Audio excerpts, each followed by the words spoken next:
Is an arsonist responsible for Cape Town's Armageddon fires?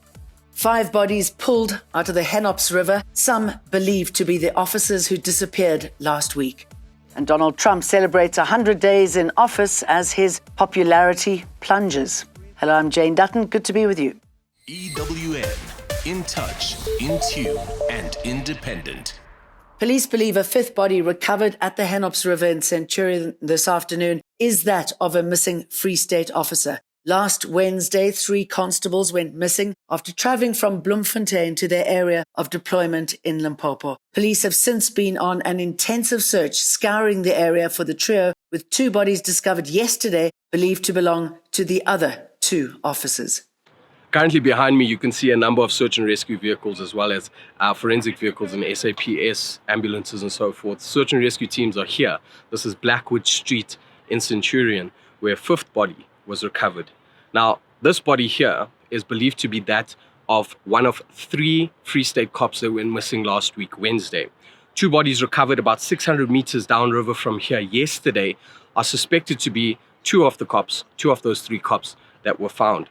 Police launched an operation yesterday. They found 2 bodies that are suspected to be these cops that they were looking for, and a separate body of a female that was found in a Peugeot panel van. Now, that's unrelated to their search for these missing cops. Today, they found another badly decomposed body of a female further upriver, also unrelated to the search for these cops. But now, this afternoon, we found a 5th body, and this is believed to be the 3rd female officer that they were looking for, that was part of those cops that were traveling from Bloemfontein to Limpopo last week when they went missing. Police are concerned that they haven't found their vehicle yet, and that's the main thing that they're looking for now. It's a white VW Polo that they're still searching for. For Eyewitness News, I'm Arun Singh from Centurion. The fires in Cape Town are still burning. Light rain has started falling. Firefighters are hoping the more favourable weather will help expedite efforts to extinguish the fire that's been burning since Friday evening. The blaze broke out in the silver mine area on Friday and flared up on Sunday. Fires already ravaged about 3,000 hectares of vegetation, and at least 10 cars trapped in silver mine have also been destroyed.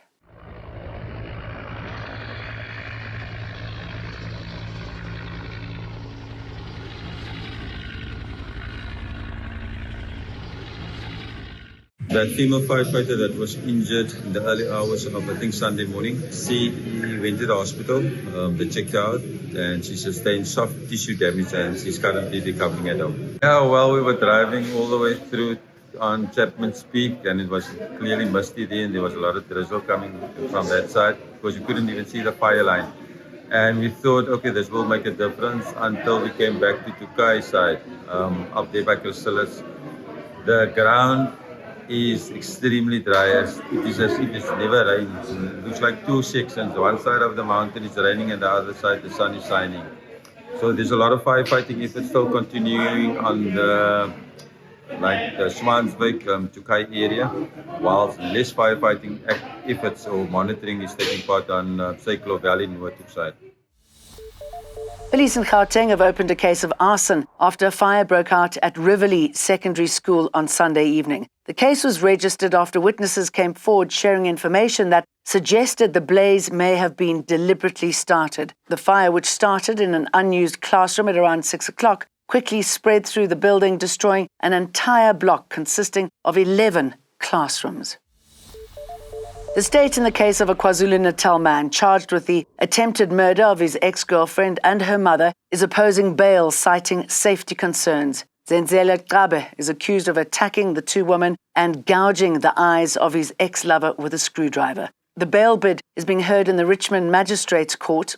Hundreds of people are protesting outside, demanding justice for the victims.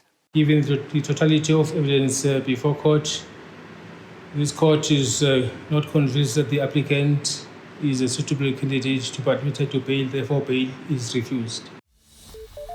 President Cyril Ramaphosa's Phala scandal is far from over. Action SA has filed an application to obtain police watchdog IPID's report on the matter. The findings of IPID's probe on the theft of foreign currency allegedly hidden in furniture at Ramaphosa's farm have been classified as top secret. IPID was roped in to investigate the conduct of Ramaphosa's VIP protection officers who allegedly travelled to Namibia to try to track down the perpetrators and recover the stolen money. Police Minister Senzo Mchunu previously told Parliament the report would not be made public unless formally declassified. Section 3.4.4 of the Minimum Information Security Standards Cabinet Policy is explicit that top secret classifications can only be applied to reports when they result in issues like declaration of war or the discontinuation of diplomatic relations between states. They said they wouldn't, but they're going ahead with it anyway. The city of Johannesburg wants to increase the controversial prepaid electricity surcharge from 200 to 270 rand a month. This is despite suggestions from the political administration that the initial additional charge will be reviewed and even scrapped. The surcharge was introduced in July last year, resulting in widespread anger over the escalating cost of electricity. The VAT increase is not going ahead, but the drama over it continues as calls mount for Finance Minister Enoch Godongwana to resign over the latest budget debacle. The Umkhonto weSizwe party wants Parliament to act against him. It's written to the Speaker requesting a motion of no confidence to be considered, saying the Government of National Unity has failed to act lawfully by adopting a budget for this financial year. But the Constitution only makes express provision for a motion of no confidence in a president or a cabinet. Following a High Court order over the weekend suspending a VAT hike and setting aside the fiscal framework, Godongwana is expected to table a new budget in Parliament for the 2025-26 financial year.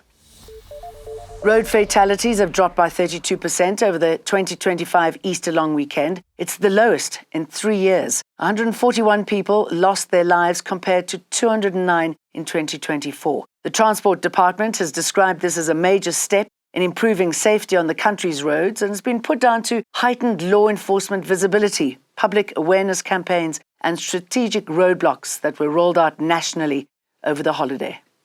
All provinces recorded decreases in fatalities, except Mpumalanga, where there was a small increase.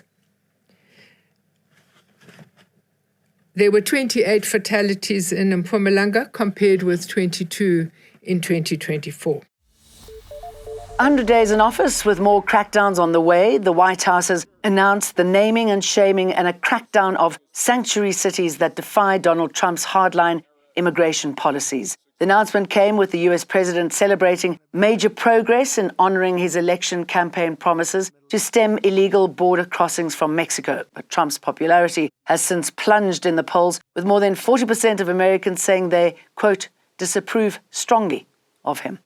Prime Minister Mark Carney has won Canada's election. He will lead his Liberal Party to a new term in power after convincing voters his experience managing economic crises prepared him to confront US President Donald Trump.